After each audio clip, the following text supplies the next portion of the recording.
चलिए आज जो है हम फ्रेंड्स से शुरू कर रहे हैं इतिहास विषय की कक्षा। और यह जो है यूनिट 1 से हम शुरू कर रहे हैं एमपीपीएससी प्री 2025 को टारगेट करते हुए। फ्रेंड्स से प्रत्येक जो टॉपिक दिया हुआ है उस टॉपिक की सीमा में रहते हुए मैं पर्याप्त गहराई में जाऊंगा। चलिए अपने बारे में थोड़ा सा बता दूं दोस्तों, पीएससी प्री की परीक्षा जो है मैं 5 बार दे चुका हूं। मेंस में भी सिलेक्टेड हूँ, इंटरव्यू में भी सिलेक्टेड हूँ। 2022 के जो है इंटरव्यू में मेरा जो है उसके लिए कॉल आ चुका है, मतलब मेंस में जो है क्वालिफाइड हो चुका हूँ। आगे देखो क्या होता है। खैर ये बताने का मेरा आशय ये है कि जो व्यक्ति आपके सामने बातें बोल रहा है उसके पास में इस परीक्षा को देने का पर्याप्त अनुभव है। मैं 5 बार जो बताया कि प्री दे चुका हूँ, हालांकि अभी फाइनल चयन नहीं हुआ है मेरा, परंतु जो है इस क्षेत्र में मुझे थोड़ा अनुभव है।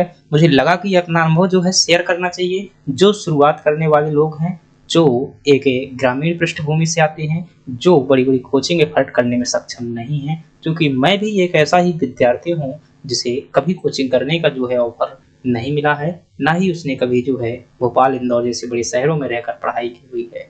परंतु मेहनत और लगन से जो है इन चीज़ों के जो कठिनाइयाँ थी उस स्तर को मैंने भापा है और उसे समाधान करने का प्रयास किया। तो वही अनुभव दोस्तों उन लोगों तक पहुंचाने के लिए जो है मेरा एक प्रयास है। यदि आपको ये प्रयास कुछ लगता हो और आपको यदि समझ में आए क्लासें और आपको लगे ऐसा कि ये यूजफुल है हमारे लिए, तो आप जो है हमारे साथ में जुड़िएगा, वीडियो को लाइक करिएगा, चैनल सब्सक्राइब जरूर करिएगा। चलिए बात करते हैं फ्रेंड्स। हमारा जो पहला टॉपिक होगा वो है यूनिट 1 के अंतर्गत, वो है प्राचीन भारतीय ज्ञान। दोस्तों कई लोगों को ये समझ में नहीं आता है कि प्राचीन भारतीय ज्ञान में क्या पढ़ना चाहिए। बहुत विस्तृत तरीके से, बहुत अच्छे तरीके से समझा दूंगा। यकीन मानिए आप क्लास देखने के बाद महसूस करेंगे कि हमारा जो है ये टॉपिक कंप्लीट हो चुका है। पहले मैं बता दूं कि प्राचीन भारतीय ज्ञान के अंदर हम क्या क्या पढ़ेंगे। दोस्तों सबसे पहले मैं एक संक्षेप में परिचय बताऊंगा कि क्या होता है, इसका मतलब क्या है, प्राचीन भारतीय ज्ञान क्या था और किन किन क्षेत्रों में प्राचीन भारतीय ज्ञान था। हम देखेंगे विज्ञान के क्षेत्र में, हम देखेंगे खगोल शास्त्र के क्षेत्र में, हम देखेंगे पर्यावरण के क्षेत्र में, हम देखेंगे गणित के क्षेत्र में, राजनीति के क्षेत्र में, और कुछ शिक्षा केंद्र देखेंगे जहां जहां से प्रश्न बनने की संभावना है। मैंने टॉपिक शामिल किया और अंत में जो है कुछ महत्वपूर्ण प्रश्न मैंने 10-15 प्रश्न शामिल किए हुए हैं जो आपको एहसास कराएंगे जो हमने पढ़ा वो चीजें बन रही हैं तो वह नहीं बन रही है। चलिए समझ आया न करते हुए बात करते हैं पहले टॉपिक की, प्राचीन भारतीय ज्ञान। फ्रेंड्स प्राचीन भारतीय ज्ञान जो है इसका मतलब क्या है। इसका फ्रेंड्स मतलब है, मैं सिंपल सी भाषा में बता दूं कि प्राचीन का मतलब तो क्या है, पुराना है। मतलब जो एक समय है प्राचीन है, मतलब समय को लेकर के संकेत दे रहा है। भारतीय का मतलब क्या है, भारत में रहने वाले लोग। और ज्ञान का मतलब तो आप जानते हैं किसी विषय वस्तु के बारे में जानकारी होना, क्या है, ज्ञान है। तो किसके पास ज्ञान होगा, भारत के लोगों के पास में होगा और किसी विषय के बारे में ज्ञान होगा। तो आपको इसमें क्या पढ़ना है, वो विषय पढ़ना है कि भारतीयों को किस क्षेत्र में ज्ञान था और वो क्या ज्ञान था, कैसा ज्ञान था। और आपको क्या पढ़ने हैं, किन लोगों को ज्ञान था, मतलब लोग पढ़ने होंगे जिनको ज्ञान था, यानी कि वैज्ञानिक पढ़ने होंगे। साथ ही आपको वो विषय पढ़ना होगा जिसके बारे में उन्हें ज्ञान था। साथ ही यह दोस्तों हमें पता कहां से चल रहा है, कोई ना कोई हमारे पास स्रोत होगा, यानी कि हमें किसी किताब से पता चला होगा कि हमारे पास में ज्ञान था, तो उन किताबों के आपको नाम याद करने होंगे। यही इस टॉपिक के अंदर होने वाला है। हालांकि दोस्तों यह जो टॉपिक है पूरे प्राचीन काल का सारांश है। अलग अलग जो है टॉपिक में इनके बारे में बातें मिलती हैं, लेकिन मैंने जो है कलेक्ट की हुई। चलिए बात करते हैं। ये दोस्तों थोड़ा सा परिचय है। यदि आप मुख्य परीक्षा लिखते हैं, क्योंकि मुख्य परीक्षा में भी आपका क्या है, ये टॉपिक है कि प्राचीन भारत का भौगोलिक ज्ञान लिखिए, तो आपको ऐसा थोड़ा सा लिख करके बताना होगा ताकि जो है जांचने वाला समझ पाए कि आप जो बता रहे हैं वो सही है। क्या बताना होगा, हालांकि प्री के लिए महत्वपूर्ण नहीं है लेकिन आपको समझाने के लिए महत्वपूर्ण है। आगे जो है मैं सब कुछ मैं लिख कर बात करूंगा हाथ से, आप चाहें इस प्रकार से हम जो बात करेंगे और आप जो है चाहें तो नोट्स बना सकते हैं, बहुत अच्छा है। चलिए बात करते हैं फ्रेंड्स, एक मिनट पेन सेलेक्ट कर लेते हैं। चलिए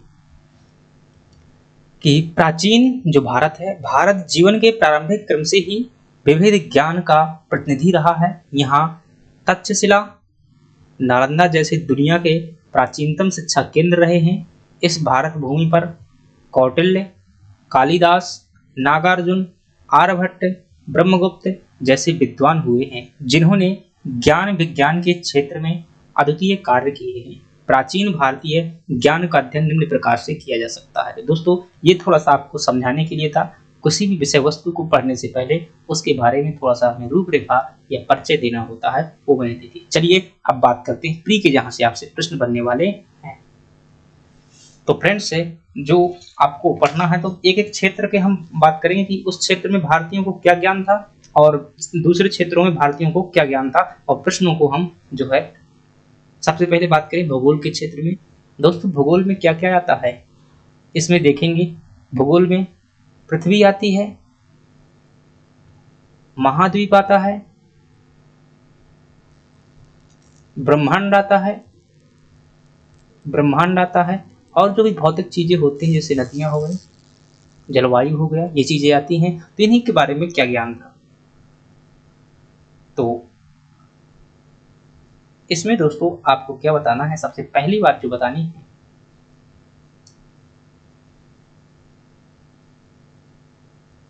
पहली बात कि सौर मंडल के बारे में भारतीयों को क्या ज्ञान था। सौर मंडल के बारे में तो फ्रेंड्स अगर बात करें, सौर मंडल में क्या होता है, सूर्य होता है और उसका क्या होता है, जो ग्रह होते हैं वो होते हैं। आप देखेंगे क्या, अगर आप देखेंगे ऋग्वेद का तीसरा मंडल, क्या देखेंगे, ऋग्वेद का तीसरा मंडल देखेंगे, तो तीसरा मंडल दोस्तों में क्या देखने को मिलता है, हमें गायत्री मंत्र देखने को मिलता है। क्या देखने को मिलता है, गायत्री मंत्र देखने को मिलता है। और ये गायत्री मंत्र किसको समर्पित होता था, सूर्य को समर्पित होता था। ऐसे ही प्रश्न बनेंगे, यानी कि कहने का आशय ये है कि हमें सूर्य का ज्ञान था, तभी तो हम उसकी पूजा कर रहे थे, उसके लिए मंत्र बनाया हुआ था। और आपने जो एक स्वास्तिक चिन्ह देखा होगा, आज भी हम कई मांगलिक कार्यक्रमों में उपयोग करते हैं स्वास्तिक चिन्ह।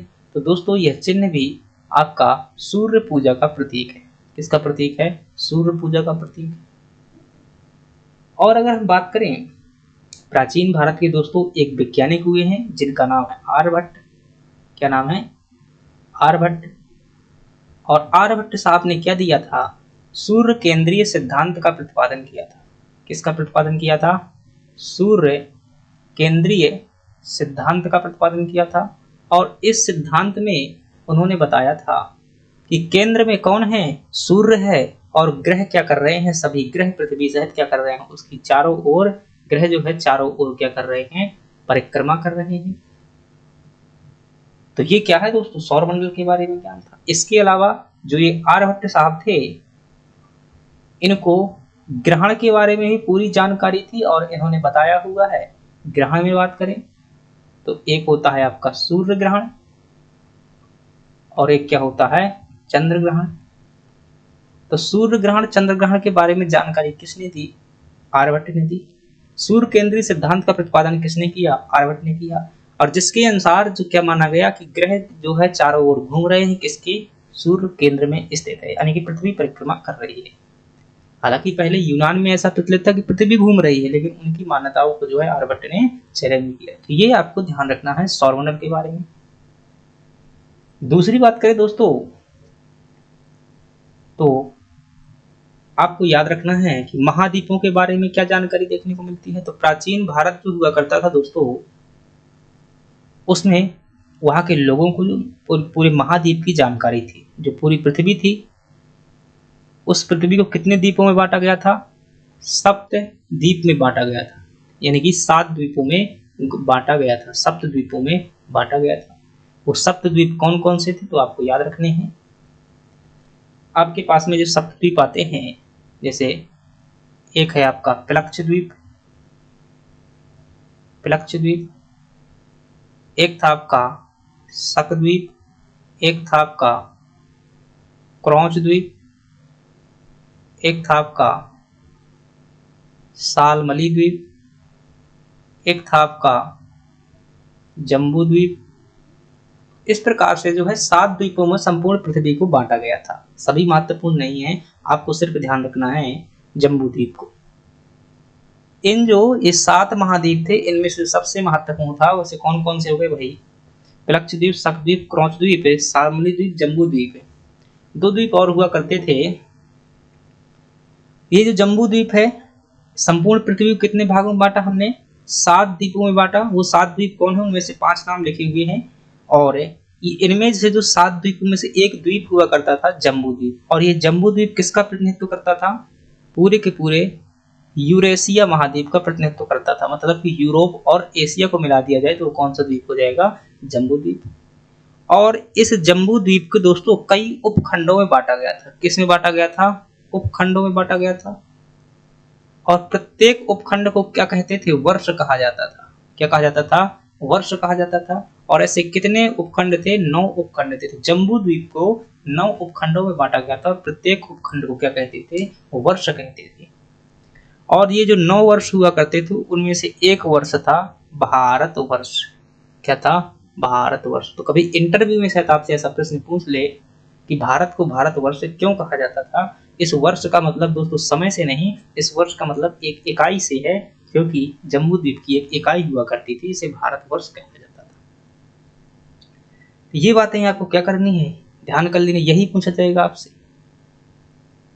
शायद आपसे पूछ ले कि भारतवर्ष क्या है, तो आप बताएंगे कि ये जम्बू द्वीप के एक उपखंड है। प्राचीन भारतीय ज्ञान के अनुसार संपूर्ण पृथ्वी को कितने द्वीपों में बांटा गया था, 7 द्वीप में। भारत किस द्वीप के अंतर्गत आता था, जम्बू द्वीप के अंतर्गत आता था। ऋग्वेद का जो तीसरा मंडल है किसको समर्पित है, सूर्य को समर्पित है। सूर्य केंद्रीय सिद्धांत का प्रतिपादन किसने किया था।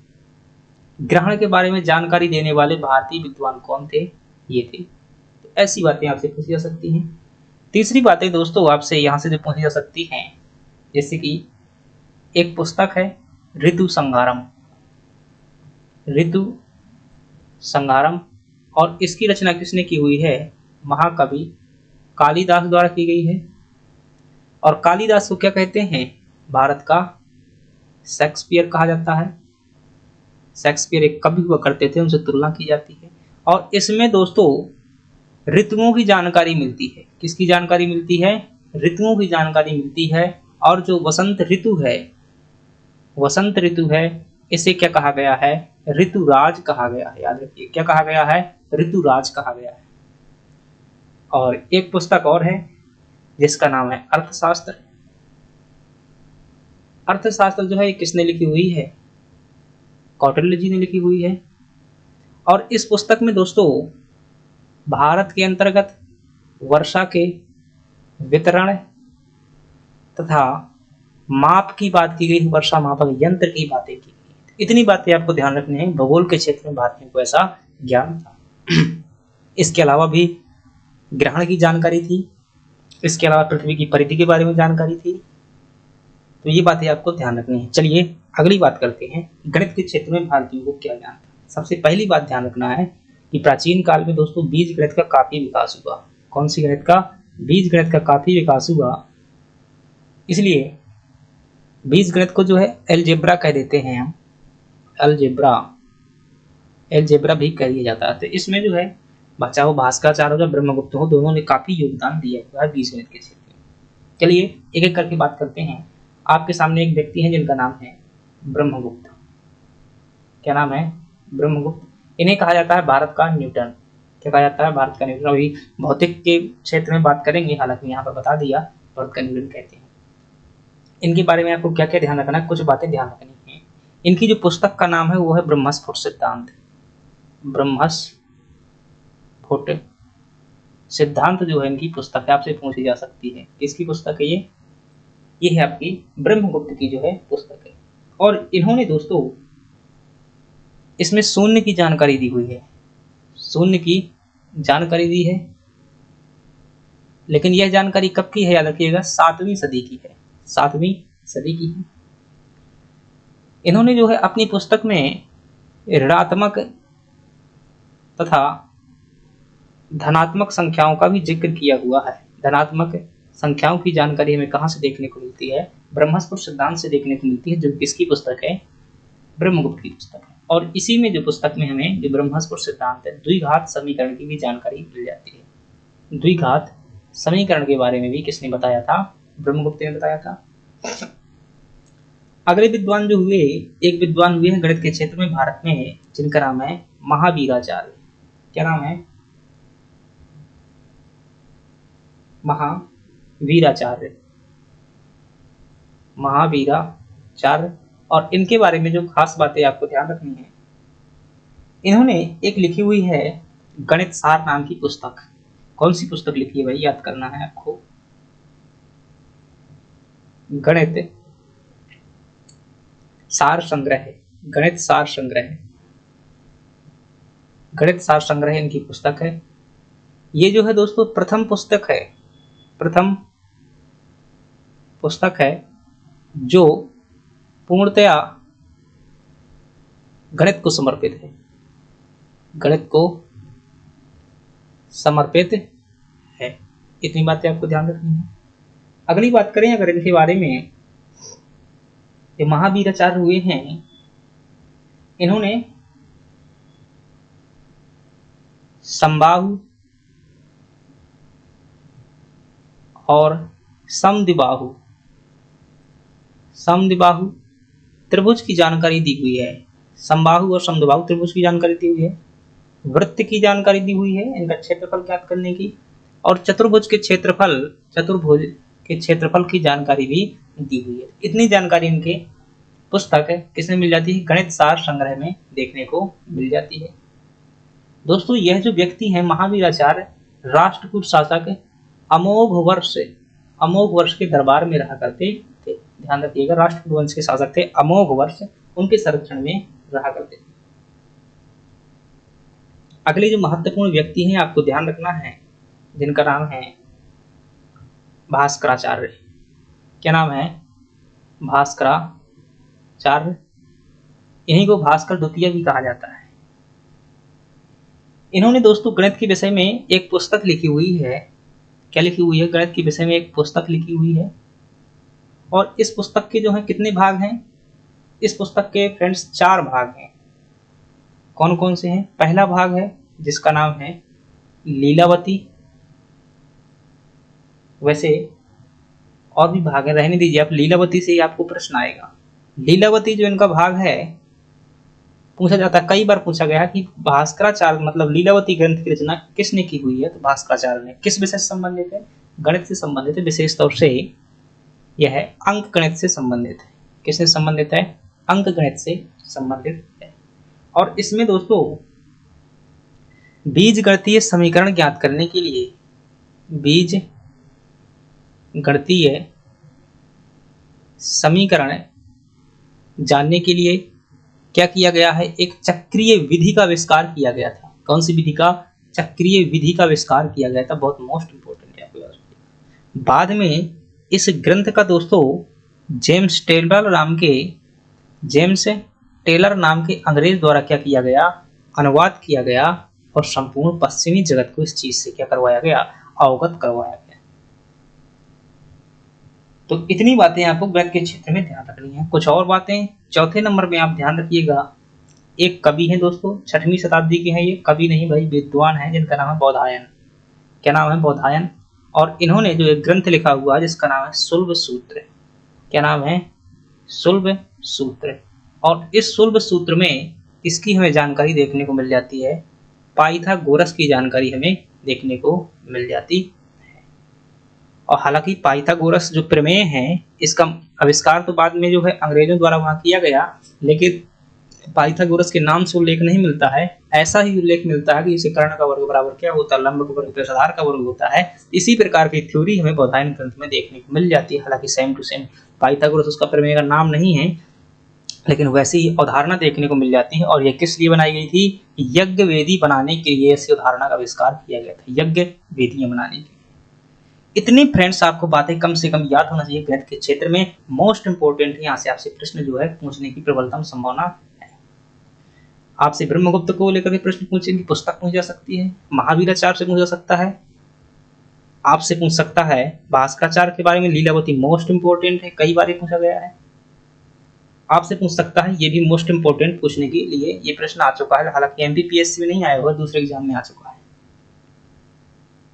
ये भी। चलिए एक प्रश्न और महत्वपूर्ण है, मैं यहाँ पर स्टार लगा करके लिख देता हूँ, मुझे ध्यान आ गया। हिंदी सतह, हिंदी सतह मैं शब्द के बारे में बता देता हूँ। हिंदी सतह ये किसके लिए दोस्तों प्रयोग होता था, गणित के लिए प्रयोग किया जाता था। और ये कहाँ पर प्रयोग होता था, हमारे यहाँ पर प्रयोग नहीं होता था, ये अरब जगत में अरबी में प्रयोग होता था। मतलब जो अरब क्षेत्र है, सऊदी अरब वगैरह जितने भी वहाँ के देश हैं, अरब में प्रयोग होता था। और वो लोग खुद कहते हैं हिंदी शब्द का मतलब होता है हिंदुस्तान से आया हुआ। इस मामले में दोस्तों पूरा जो विश्व है हमारा ऋणी है। विश्व जो है, खासतौर से पश्चिमी विश्व जो है वो क्या है, हमारा ऋणी है, क्योंकि वो खुद चिल्लाकर कहते हैं हिंदी शब्द मतलब हिंदुस्तान से आया हुआ। ध्यान रखना है हिंदी शब्द। चलिए अगली बात करते हैं दोस्तों। अगला है हमारे पास खगोल शास्त्र के क्षेत्र में भारतीयों को क्या ज्ञान था। तो खगोल शास्त्र के बारे में दोस्तों पहली बात आप समझिएगा, कुछ विद्वान हुए हैं। बराहमिहिर हुआ है खगोल शास्त्र के बारे में, बराहमिहिर। आर्यभट्ट भी क्या थे, एक खगोल शास्त्री थे, एक गणितज्ञ भी थे। और भी यहाँ पर कई विद्वान हुए हैं। ब्रह्मगुप्त भी कहीं ना कहीं वो भी क्या थे, आपके खगोल शास्त्री थे भाई, उन्हें एक नहीं कई विषयों का ज्ञान था। अब आपको प्रश्न क्या पूछा जा सकता है, इनकी पुस्तक पूछी जा सकती है। तो आपको याद रखना है बराहमिहिर की जो महत्वपूर्ण पुस्तक है वो कौन है, पंच सिद्धांत। का भी अलग से हम बराहमिहिर पढ़ेंगे, तो यहाँ पर रहने दीजिए। जो आपसे प्रश्न पूछा जाएगा मैं बता देता हूँ, अभी रहने दीजिए, इनके बारे में जो है मैं बताऊंगा। भी आपको खगोल शास्त्र के बारे में क्या ध्यान रखना है, इसके पहले जो मैंने एक चीज और बताई हुई है, यहाँ पर बौधायन ग्रंथ जो बताया हुआ है, इसके बारे में ध्यान रखना है आपको। ये गणित के विषय में क्या है, प्रथम ग्रंथ है। क्या है, प्रथम ग्रंथ है जो गणित के बारे में जानकारी देता है। यहाँ पर क्या बताया था, प्रथम पुस्तक है जो पूर्णतया गणित को समर्पित है। याद रखिएगा यहाँ पर पूर्णतः, यहाँ पर क्या प्रथम ग्रंथ है, ऐसी बातें ध्यान रखना है। अब बात करते हैं हम इसके बारे में। तो आप ध्यान रखिएगा दोस्तों, एक दिल्ली सल्तनत में शासक हुए थे जिनका नाम था फिरोज शाह तुगलक। क्या नाम था, फिरोज शाह तुगलक। और फिरोज शाह तुगलक ने दोस्तों खगोल के लिए एक क्या बनवाई थी, वेधशाला बनवाई हुई थी। क्या बनवाई थी, वेधशाला बनवाई थी। और कहाँ पर बनवाई थी इन्होंने, दिल्ली में बनवाई थी। ये बात आपको ध्यान रखनी है। एक ऐसे ही शासक हुए थे जिनका नाम था फिरोज शाह, उसका भी नाम था फिरोज शाह, उसका भी नाम था। लेकिन ये शासक कहाँ का था, ये बहमनी राज्य का था। बहमनी जो दक्कन में हुआ है, उसने जो है दौलताबाद में क्या बनवाई थी, एक वेधशाला जो है बनवाई हुई थी। आपको ये बातें भी ध्यान रखनी है। अगली बात करें दोस्तों वेधशाला के बारे में, एक विद्वान हुए हैं, राजा भी हुए हैं, जिनका नाम है सवाई जय सिंह। और इन्होंने दोस्तों क्या किया था, भारत में 5 वेधशालाएं बनवाई थी। कहाँ कहाँ पर, वाराणसी में, जयपुर में, उज्जैन में बनवाई हुई थी। और अगर बात करें मथुरा में बनवाई हुई थी और दिल्ली में बनवाई हुई थी। ऐसी जो है इन्होंने 5 जगह पर वेधशालाएं बनवाई हुई थी। किसने, मोस्ट इंपोर्टेंट नाम है सवाई जय सिंह ने बनवाई हुई थी। तो ये बातें आपको किसमें ध्यान रखना है, यहाँ पर ध्यान रखनी है। अब हम आगे बात करें फ्रेंड से, आर्यभट्ट के बारे में जो प्रश्न पूछे जा सकते हैं उनसे ही बात कर लेते हैं। आर्यभट्ट के बारे में दोस्तों प्रश्न पूछा जा सकता है कि इनकी पुस्तक पूछी जा सकती है। पुस्तक कौन सी है, जिसका नाम है आर्यभट्टियम। इनकी क्या पुस्तक है। इन्होंने दोस्तों क्या क्या जानकारी दी, तो एक ध्यान रखना है, इन्होंने जो है पाई का मान निकाला। किसका मान ज्ञात किया, पाई का मान ज्ञात किया, मान बताया, जो आज भी मान है इनका मान। इन्होंने ग्रहण के बारे में जानकारी दी, और ग्रहण में कौन कौन से, सूर्य ग्रहण प्लस चंद्र ग्रहण दोनों की जानकारी दी। इन्होंने दोस्तों ज्वार भाटा के बारे में जानकारी दी। ज्वार भाटा जो होते हैं ना समुद्र में, उनके बारे में बताया। किसने बताया, आर्यभट्ट ने। इन्होंने जो है सूर्य केंद्रीय सिद्धांत का प्रतिपादन किया। सूर्य केंद्रीय सिद्धांत, हेलियोसेंट्रिक थ्योरी बोल देते हैं इंग्लिश में। सूर्य केंद्रीय सिद्धांत का प्रतिपादन किया। और यदि मैं बात करूं यहाँ पर, इन्होंने जो है ये जो है 5वीं शताब्दी के कवि थे। कब के थे, 5वीं सदी के कवि थे। और इनका जन्म जो है कहाँ पर हुआ था, पटना बिहार के में ये जो है जन्मे हुए थे। इन्होंने और बात की जाए तो समय गणना विधि का भी आविष्कार किया था, मतलब समय की गणना कैसे की जाए। साथ साथ इन्होंने जलवायु परिवर्तन का भी अध्ययन किया था, जो आज चिंता का विषय बना हुआ है। इन्होंने कहा था कि पृथ्वी क्या है, गोल है। क्या है, पृथ्वी गोल है और इन्होंने पृथ्वी की परिधि भी ज्ञात की थी, परिधि भी निकाली हुई थी। मतलब जैसे पृथ्वी है तो पृथ्वी के चारों ओर की ये कितनी है, ये परिधि कहलाती है आपकी। इतनी बातें आपको ध्यान रखना है आर्यभट्ट से। अगली बात करें, औषधियों के बारे में भारत में क्या ज्ञान था, उनको भी थोड़ा सा आपको ध्यान रखना चाहिए। दोस्तों आपको एक पता होगा, अश्विनी कुमार नाम के देवता हुए हैं, व्यक्ति ही है ये, देवता नहीं है, अश्विनी कुमार। और इन्हें जो है दोस्तों देवताओं के सम देवतुल्य माना गया है। क्या माना गया है? देवतुल्य माना गया है। कब की बात है ये? वैदिक काल की बात है। ऐसा कहते हैं, इनका जो है इलाज इनसे सही हो जाता था, तो इन्हें भगवान ही मानते थे लोग। क्योंकि पहले पता नहीं था कि भाई दवाई से भी क्या हो जाते हैं, लोग ठीक हो जाते हैं, तो इन्हें भगवान मानने लगे थे। हालांकि वर्तमान वही काम डॉक्टर भी कर देते हैं। और औषधियों के ज्ञाता दोस्तों धन्वंतरी साहब हुए हैं। धन्वंतरी भी हुए हैं। ये औषधि के प्रकांड विद्वान थे, जिन्होंने जड़ी बूटियों के बारे में विस्तृत जानकारी दी हुई थी। ये किससे संबंधित थे? आयुर्वेद से संबंधित थे। आयुर्वेद की जड़ी बूटियों के बारे में इन्हें जानकारी थी बहुत ज़्यादा। और जानकार को हैरानी ना हो, इनका जन्म जो है उज्जैन में हुआ था, याद रखिएगा। नया प्रश्न। और अगर बात करें तो आपको औषधि के बारे में और क्या ध्यान रखना है। एक व्यक्ति है दोस्तों जिनका नाम है चरक। क्या नाम है? चरक। और चरक जी जो हैं, इन्हें क्या कहा जाता है? आयुर्वेद का जनक कहा जाता है, याद रखिएगा। क्या कहते हैं इन्हें? आयुर्वेद का जनक कहते हैं। और यह मूलतः किससे संबंधित थे फ्रेंड्स? इन्होंने जो है औषधियों से इन्हें बहुत ज़्यादा ज्ञान था, मतलब आयुर्वेद के जो विषय के बारे में, जड़ी बूटी के बारे में जानकारी थी।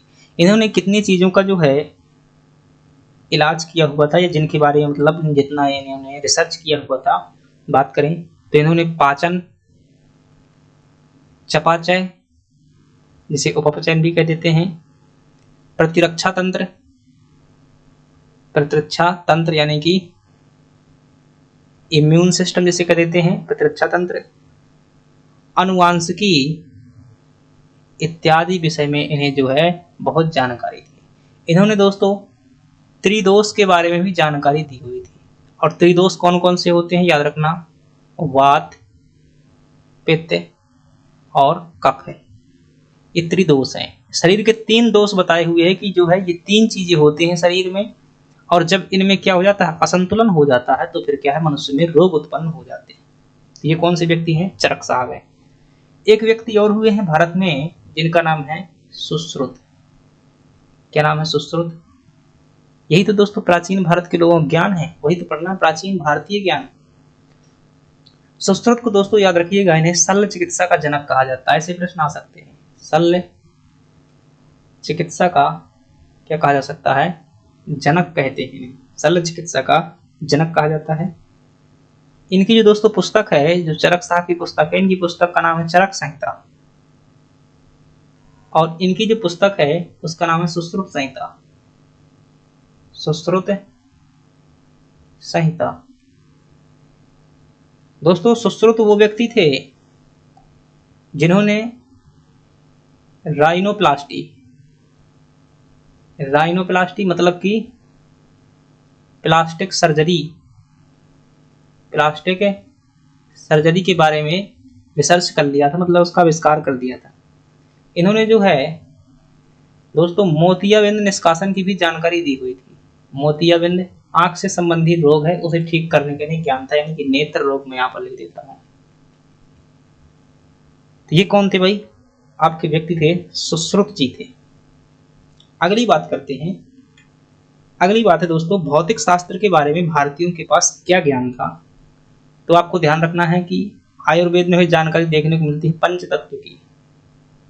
पंच तत्व की जानकारी मिलती है। चित्त जल पावक गगन समीरा, 5 तत्व मिल बना शरीर है। मतलब संपूर्ण जो संसार है या फिर शरीर है 5 तत्वों से मिलकर के बना हुआ है। कौन कौन से? हवा, पानी, आकाश, अग्नि, एक कौन सा भाई? चित्त जल पावक। तो जो है 5 चीजों से मिलकर के बना हुआ। भाई एक चीज मैं कोई खा रहा हूँ, हवा, पानी, आकाश, अग्नि, ठीक है। तो 5 चीजें से, 5 तत्वों से मिलकर के शरीर बना हुआ माना गया है। अगली बात करते हैं, एक भारतीय विद्वान हुए हैं जिनका नाम है महर्षि कणाद। क्या नाम है? महर्षि कणाद। महर्षि कणाद। कभी कभी चीजें भाई क्या होती हैं, बहुत से फास्ट माइंड में जो क्लिक नहीं कर पाती हैं, तो कभी देखो ध्यान आएगा फिर बता दूंगा। महर्षि कणाद जो है, ये जो है दुनिया के प्राचीन वैज्ञानिकों में से एक है। इन्होंने दोस्तों बताया कि जो संसार है, ये पूरा संसार एक छोटी सी चीज से मिलकर के बना हुआ है। उस चीज को क्या कहते हैं? परमाणु कहते हैं। यानी परमाणु के बारे में सबसे पहले जानकारी किसने दी थी? कणाद ने दी थी। ये जो है डाल्टन के जो है पिताजी थे। डाल्टन बहुत बाद के पैदा हुआ था जब ये उन्हें कणाद ने जानकारी दे दी थी। और जो भौतिक शास्त्र के क्षेत्र में दोस्तों बात करें, जो ब्रह्मगुप्त हैं, इन्होंने क्या कहा कि पृथ्वी जो है प्रत्येक चीज को क्या करती है? जो पृथ्वी है प्रत्येक चीज को क्या कर रही है? अपनी ओर आकर्षित करती है। क्या करती है?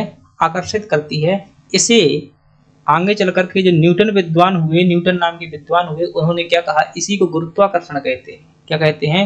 इसी को गुरुत्वाकर्षण कहते हैं। तो न्यूटन से पूर्व गुरुत्वाकर्षण के बारे में किसने बताया? ब्रह्मगुप्त ने। तो भारत का न्यूटन किसे कह दिया जाता है? ब्रह्मगुप्त को। चलिए, ये भौतिक शास्त्र के बारे में थोड़ी सी बातें हो गई। अगली बात करते हैं, क्या रसायन शास्त्र के बारे में कुछ जानकारी थी भारतीयों को? बहुत सारी जानकारी थी। तो पहली बात ध्यान रखना है कि जो रसायन शास्त्री होते थे, क्या होते थे? भारत में जो रसायन शास्त्री थे, उन्हें क्या कहा जाता था? रसदान्य कहा जाता था। रसदान्य कहा जाता था। और जो दूसरी बात है, कीमियागिरी जो है, इन्हीं को कहा जाता था। कीमियागिरी याद रखिएगा, कीमियागिरी रसायन संबंधित। रसायन शास्त्र को जो है भारत में ध्यान रखिएगा, तरल पदार्थों का विज्ञान कहा गया है। क्या कहा गया है? तरल पदार्थों का विज्ञान कहा गया है। जो महर्षि कणाद हुए हैं, कणाद ने पहले ही बता दिया है किसके बारे में? परमाणु की जानकारी कणाद ने दी हुई थी। और बात करें सिंधु घाटी सभ्यता में, देखोगे कि हम क्या कर रहे हैं? तांबा और टिन को मिलाकर के क्या बनाया था हमने? कांसा बनाया था। तो भारत के लोगों को धातु विज्ञान के बारे में खूब जानकारी थी। गुप्त काल में जो है महरौली, महरौली भाई लिखना है, महरौली का जो है लौह स्तंभ है। महरौली का लौह स्तंभ है। ये कहाँ पर स्थित है? ये दिल्ली में आपका स्थित है। तो ये इसमें अभी तक जंग नहीं लगा हुआ था। भारतीय केमिस्ट्री देखिएगा कि भाई इतना खतरनाक चीजें बना दी कि अभी तक जंग भी नहीं लगा हुआ है। दिल्ली में स्थित है। इसी प्रकार से जो गोमतेश्वर की मूर्ति है, जो गोमतेश्वर प्रतिमा है, गोमतेश्वर की प्रतिमा है, ये कहाँ पर स्थित है? सुल्तानगंज में स्थित है। सुल्तानगंज कहाँ पर है? बिहार में। ये भी आपकी मूर्ति बनी हुई है, धातु मूर्ति है, यानी कि प्रतिमा है, धातु से निर्मित हुई, गौतम बुद्ध जी की है। इसके अलावा सिंधु घाटी सभ्यता में नर्तकी की मूर्ति पड़ी होगी। जो नागार्जुन थे, नागार्जुन, इन्हें धातु विज्ञान का प्रकांड पंडित माना जाता है, धातु विज्ञान का। और जो इनके पास में ये शक्ति थी कि भाई जो मूल धातु है, मूल धातु उसे सोना में परिवर्तित करने की इनके पास में इन्होंने जो विधि का आविष्कार कर लिया था। ध्यान रखिएगा, नागार्जुन कहाँ के थे? ये गुजरात के थे। 931 में इनका जन्म हुआ था, 931 ईस्वी में। अगली बात करें, भारत में बारूद निर्माण भी हुआ है। बारूद निर्माण, हालांकि ये कब हुआ है दोस्तों? ये मुगल काल के दौरान जो हुआ था। इत्र का आविष्कार, तो वो जो नूरजहां की मम्मी थी, इनका नाम था अस्मत बानो बेगम। अस्मत बानो बेगम द्वारा क्या किया गया था? इसका आविष्कार किया गया था। किसका? ध्यान रखिएगा भाई, इत्र के निर्माण की विधि का। ये चीजें दोस्तों आपको याद रखनी है। मैं व्यवस्थित क्रम में नहीं लिख रहा हूँ, यकीन मानिएगा बहुत मोस्ट इंपोर्टेंट चीजें हैं, जो है वैल्यू दीजिएगा, परीक्षा में देखने को मिल जाएंगी। अगली बात करते हैं बराहमीर की। बहुत महान व्यक्ति थे दोस्तों। ये क्या थे? खगोल शास्त्री होने के साथ साथ ये बड़े ज्योतिष शास्त्री भी थे। क्या थे ये? ज्योतिष शास्त्री भी थे। और इनकी भविष्यवाणी बहुत सटीक होती थी। इनकी भविष्यवाणी बहुत सटीक होती थी। इनकी भविष्यवाणी के कारण ही इन्हें उपाधि दे दी गई। किसने? विक्रमादित्य ने उपाधि दी वराह की। वराह मतलब क्या होता है? भगवान वराह का अवतार। तो वराह मिहिर इन्हें जो है भगवान की उपाधि दी गई थी। इतनी सटीक भविष्यवाणी करते थे। ये विक्रमादित्य द्वारा दी गई थी। किसके द्वारा? विक्रमादित्य द्वारा दी गई थी। उनके नवरत्नों में से एक हुआ करते थे। कौन? वराह मिहिर। और वराह मिहिर का जन्म कहाँ पर हुआ था? हमारे मध्य प्रदेश के उज्जैन में हुआ था। उज्जैन भी कहाँ? कायथा में जो है इनका जन्म हुआ था। इनकी पुस्तक है। इन्होंने दोस्तों बताया था कि किसी भी स्थान पर अगर दीमक है और कुछ पादप प्रजातियां, कुछ पौधे बताए थे, 36 प्रकार के इन्होंने पौधे बताए थे, अगर ये हैं तो वहां पर जो पानी का भंडार है। इन्होंने बताया था कि भाई चींटी होती है और जो मतलब पशु व्यवहार, इनके आधार पर इन्होंने भूकंप का अनुमान लगा लिया था कि भूकंप आएगा कि या नहीं आएगा। तो इनके आधार पर इनके पास में विधि थी, यानी भूकंप की भी जानकारी दी हुई थी। ये जानकारी थी आपकी वराह मिहिर के बारे में। चलिए आगे बात करते हैं। और अगला है जहाज निर्माण और नौ परिवहन के बारे में लोगों को ज्ञान था। जी हाँ, नौ परिवहन मतलब समझते हैं ना, जिसे आप क्या कहते हैं? जीपीएस। जीपीएस के बारे में जानकारी थी। तो इनकी दोस्तों जानकारी की बात करें, ये जहाज निर्माण की विशेष तौर से जानकारी की बात की जाए तो दोस्तों युक्ति कल्पतरु में देखने को मिल जाती है। किस में देखने को मिल जाती है? युक्ति कल्पतरु। और इस ग्रंथ की रचना किसने की हुई थी? राजा भोज द्वारा की गई थी। दोस्तों जहाज निर्माण जो है ये किया जाता था। इसके अनुसार 3 प्रकार के जहाज हुआ करते थे। भारत में कितने प्रकार के? 3 प्रकार के जहाज हुआ करते थे। एक होते थे मध्य मंदिर जहाज। क्या होते थे? मध्य मंदिर जहाज। एक होते थे अग्र मंदिर जहाज और एक होते थे आपके सर्व मंदिर जहाज। 3 प्रकार के जहाज हुआ करते थे। सर्व मंदिर, जो मध्य मंदिर जहाज होते थे दोस्तों, इन जहाजों में बैठकर घूमने के लिए आनंद यात्राएं की जाती थी। तो ऐसे जहाज जिसमें बैठ करके आनंद यात्रा होती थी उसे क्या कहते? मध्य मंदिर जहाज कहा जाता था। ऐसे जहाज जो युद्ध में प्रयोग किए जाते थे समुद्र वगैरह में, उन्हें क्या कहा जाता था? अग्र मंदिर जहाज।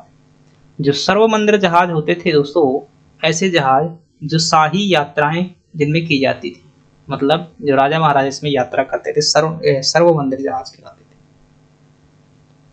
चलिए अगली बात करते हैं। इन जहाजों के साथ साथ दोस्तों नौ परिवहन के लिए एक मत्स्य यंत्र का प्रयोग किया जाता था। मत्स्य यंत्र। और ये मत्स्य यंत्र जो है समुद्र में जहाज में बहुत उपयोग में आता था। दिशा सूचक मतलब दिशा बताने के लिए, रास्ता बताने के लिए इसका जो है मत्स्य यंत्र का जो है यहाँ पर प्रयोग देखने को भारत में देखने को मिल जाता है। अगली अगर बात करें दोस्तों तो आप चाहे तो देख सकते हैं भाई, प्राचीन भारत के शिक्षा केंद्र, ये आपसे पूछा जा सकता है कौन कौन से शिक्षा केंद्र थे प्राचीन भारत में। तो दोस्तों एक था आपका नालंदा विश्वविद्यालय, आपको ध्यान रखना है नालंदा। पहले भाई के ध्यान रखें तक्षशिला, सबसे पुराना कौन है? तक्षशिला है। हालांकि भारत में नहीं है, ध्यान रखिएगा, तक्षशिला। दूसरा ध्यान रखना है आपको नालंदा। ध्यान रखिएगा भारत का प्राचीनतम विश्वविद्यालय यही होगा। वर्तमान क्षेत्र के हिसाब से बात कर रहा हूँ, अगर पाकिस्तान को मिला दिया जाएगा तो तक्षशिला हो जाएगा, लेकिन वर्तमान भारत के अनुसार नालंदा हो जाएगा। ध्यान रखिएगा। नालंदा से पूछे कि आपसे खगोल क्या था, तो दोस्तों यहाँ पर एक खगोल नाम की जो क्या हुआ करता था, क्षेत्र हुआ करता था, जो कि ये क्या थी भाई, यहाँ की जो लाइब्रेरी थी भाई साहब, क्या थी जो यहाँ की लाइब्रेरी थी उसे क्या कहा जाता था? खगोल कहा जाता था। तक्षशिला कहाँ पर स्थित है? वर्तमान गंधार, काबुल गंधार साइड में स्थित है। नालंदा जो है वर्तमान में कहाँ पर है? ये बिहार में है। तीसरे नंबर की बात करें आपसे, वल्लभी विश्वविद्यालय एक दोस्त हुआ करता था। वल्लभी विश्वविद्यालय ये कहाँ पर है?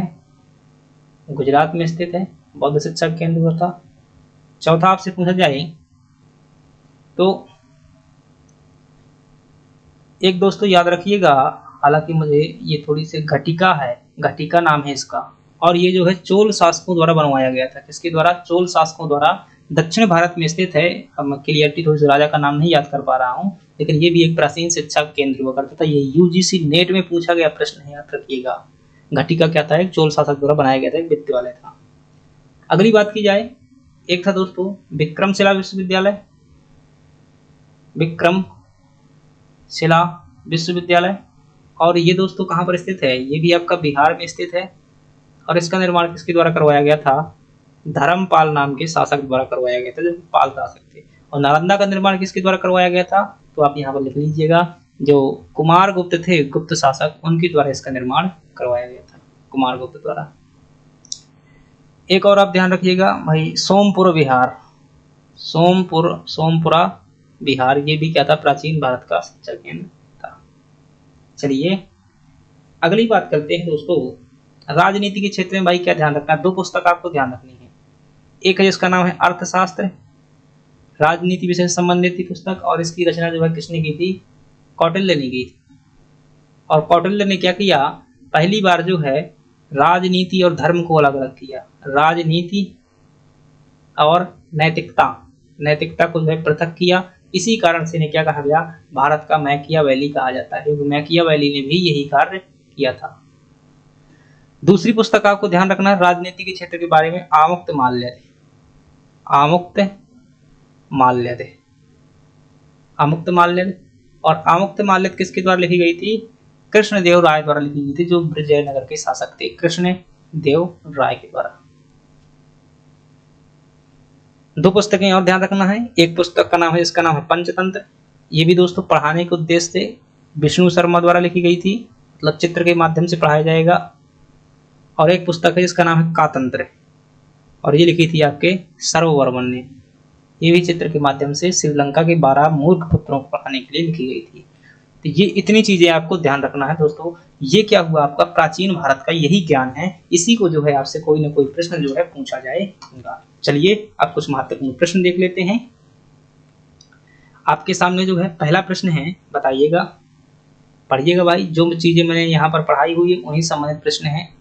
गणित की किस शाखा को प्राचीन काल में बीज गणित कहा जाता था, तो हमने पढ़ा हुआ है, आप देखिएगा पीछे, तो इसे अलजेब्रा को कहा जाता था। अगली बात करते हैं, निम्नलिखित प्राचीन पाठ्यांशों पर विचार कीजिए। लीलावती, रस रत्नाकर, युक्ति कल्पतरु, उपरोक्त में से कौन सा जहाज निर्माण से संबंधित है। दोस्तों लीलावती जो है आपका अंक गणित से संबंधित था, हमने देखा था। युक्ति कल्पतरु ये जहाज निर्माण से संबंधित था, और किसके द्वारा, राजा भोज द्वारा लिखा गया था, तो ये तो आपका सही है, सी नंबर का। रस रत्नाकर दो है दोस्तों, ये हर्षवर्धन की पुस्तक का नाम है, ये हर्ष की पुस्तक है, ये ना तो ये है ना तो ये है, तो आपका सही जवाब क्या हो जाएगा, ऑप्शन सी।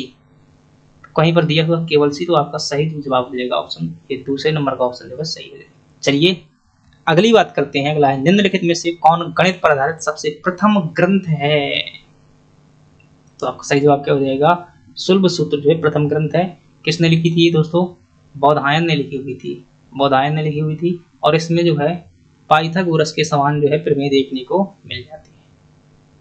अगली बात करें, प्राचीन काल में युद्ध में निम्नलिखित में से किन पोतों या जहाजों का उपयोग किया जाता था, तो दोस्तों जो सर्वमंदिर जहाज होते थे, ये जो है शाही यात्रा के लिए प्रयोग होते थे, शाही यात्रा के लिए।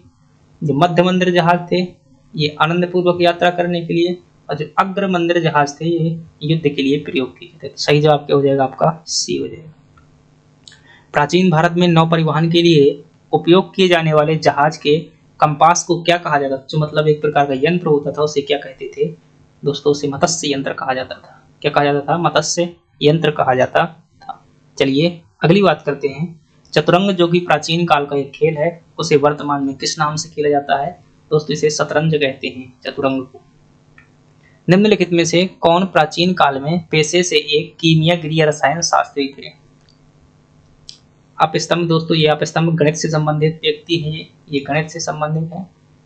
बराहमिहिर जो है खगोल से संबंधित व्यक्ति थे। ब्रह्मगुप्त दोस्तों, नागार्जुन तो है आपके रसायन विज्ञान संबंधित हो जाएंगे, तो यहाँ पर जो ब्रह्मगुप्त आपका सही हो जाएगा। हालांकि खगोल शास्त्री भी थे ब्रह्मगुप्त, लेकिन गणितज्ञ भी थे। अगली बात करते हैं, रसायन शास्त्र से संबंधित निम्नलिखित क्षेत्रों पर विचार करें। धातु कर्म, चीनी का निर्माण, कागज का उत्पादन, इत्रों का आविष्कार, आसवन। प्राचीन काल में उपरोक्त में से किसका उपयोग किया जाता था? तो दोस्तों धातु कर्म का होता था सिंधु घाटी सभ्यता से ही है। इत्र का भी होता था, लेकिन कागज का जो है आविष्कार दोस्तों चीन में हुआ था, इसका उपयोग नहीं होता। तो पहले हम यहाँ पर क्या करते थे, ताड़ पत्रों का उपयोग करते थे। तीसरा ऑप्शन तो गलत है ये वाला, तो इसमें 1 2 4 देखो जो सही हो जाए। एक भाई तीसरा है तो ये वाला भी गलत हो जाएगा, तीसरा तो ये भी गलत हो जाएगा, ये भी गलत हो जाएगा। तो आपका सही क्या बच जाएगा, बी ऑप्शन जो है सही हो जाएगा। चलिए, निम्नलिखित में से कौन सा प्राचीन काल में चिकित्सीय शिक्षा केंद्र थे? दोस्तों प्राचीन शिक्षा के 2 केंद्र हुआ करते थे। कौन कौन से? एक तक्षशिला और एक वाराणसी। तो इसका सही जवाब क्या हो जाएगा, ऑप्शन सी जो हो जाएगा, दोनों सही हो जाएगा। लास्ट प्रश्न है, सुश्रुत संहिता जो कि शल्य चिकित्सा से संबंधित है, इसमें किसके बारे में विस्तार से बताया गया है? तो दोस्तों नेत्र विज्ञान के बारे में तो बताया गया। हाँ भाई, मोतिया बिंद के बारे में जानकारी दी गई है ना, मोतिया बिंद के बारे में, और राइनोप्लास्टी यानी कि प्लास्टिक सर्जरी के बारे में। दोनों बातें क्या हो जाएंगी, सही हो जाएंगी, ए और बी दोनों। दोस्तों थोड़ा सा जो यहाँ पर और आप एक चीज नोट कर लेंगे, जो चिकित्सा वाला मैंने टॉपिक पढ़ाया था भाई, औषधि के रूप में ही एक ग्रंथ है, आपको ध्यान रखना है, हस्त आयुर्वेद। क्या ध्यान रखना है, हस्त आयुर्वेद, आयुर्वेद, हस्त आयुर्वेद। ये दोस्तों हाथी चिकित्सा से संबंधित होता था प्राचीन काल में, हाथी चिकित्सा से।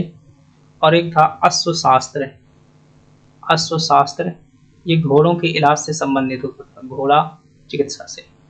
और जो मतलब चिकित्सा केंद्र थे, अभी ये हमने प्रश्न आया हुआ है, चिकित्सा केंद्र 2 हुआ करते थे। कौन कौन से? एक था वाराणसी और एक कौन सा था भाई, जो है 2 चिकित्सा के केंद्र हुआ करते थे, जिनमें नाम था एक का वाराणसी और दूसरे का नाम था क्या, तक्षशिला नाम था। तो ये बातें भी ध्यान रखें। चलिए फ्रेंड्स, ये हमारी क्या हुई, क्लास जो है हमारी खत्म हुई। तो आपको कैसी लगी क्लास? यदि यूजफुल लगी है तो वीडियो को लाइक दोस्तों कर दीजिएगा और चैनल को सब्सक्राइब जरूर करिएगा। मैं पूरा जो है टॉपिक वाइज आपको करवाऊंगा। चलिए धन्यवाद।